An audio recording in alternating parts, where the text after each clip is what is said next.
Mengapa bahasa Latin sakral?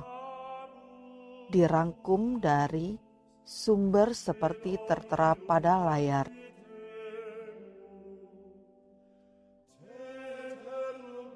Mengapa bahasa Latin sakral?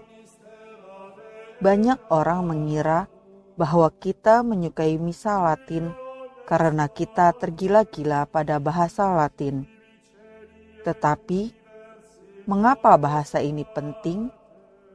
Apa kaitannya dengan 3 bahasa yang tertera di salib? Apa kaitannya dengan iblis? Meskipun bahasa Latin sebelumnya adalah bahasa setempat atau vernakular, namun bahasa ini menjadi suci karena tertera pada sarana keselamatan kita, yakni salib.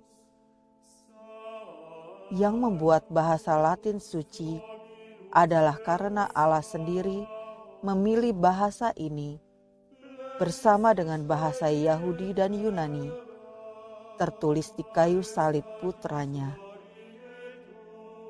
Karena Latin adalah bahasa yang suci yang dipilih oleh Allah menjadi bagian dari sarana keselamatan manusia atau salib, maka secara objektif Latin adalah bahasa yang lebih berkenan di hadapan Allah dibandingkan dengan bahasa setempat. Oleh sebab itu, doa-doa yang dipanjatkan oleh imam dalam bahasa Latin lebih menyenangkan Allah terlepas dari kondisi individual.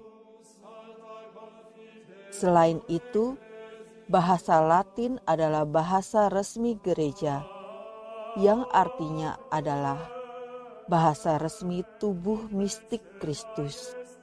Bahasa ini menjadi antidote bagi menara Babel. Setiap kali iblis mendengar bahasa Latin, dia akan teringat atau masuk dalam konteks bahasa Latin itu sendiri yang berkaitan dengan salib dan serta-merta mengetahui bahwa bahasa ini sakral. Pengalaman-pengalaman eksorsisme Father Ripperger menunjukkan bahwa iblis menganggap pengucapan bahasa Latin itu sendiri pun sakral dan menghindar untuk mengucapkan bahasa ini dengan benar.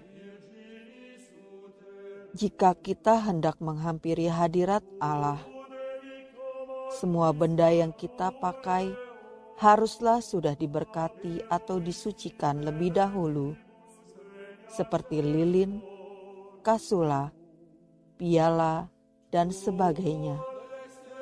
Bahkan dalam ritus lama, calon imam harus melalui suatu tahap pengudusan diri. Dalam ritus The Order of Making a Cleric, misalnya melalui tonsur atau pemotongan rambut. Para calon imam haruslah disucikan lebih dulu sebelum menerima tugas-tugas yang suci dalam ordo minor, sebab tidak mungkin memberi sesuatu yang suci kepada sesuatu yang kotor. Liturgi merupakan bagian dari liturgi surgawi dan Allah sendiri hadir. Karena segala sesuatu di surga itu suci, maka semua harus disucikan sebelum dipergunakan di hadapan Allah. Bahasa Latin penting dalam liturgi karena merupakan bahasa yang suci. Domini Jesu Christe, tu solus sanctus, tu solus Dominus, tu solus Altissimus. Tuhan Yesus Kristus, hanya Engkaulah kudus, hanya Engkaulah Tuhan, hanya Engkaulah Maha Tinggi.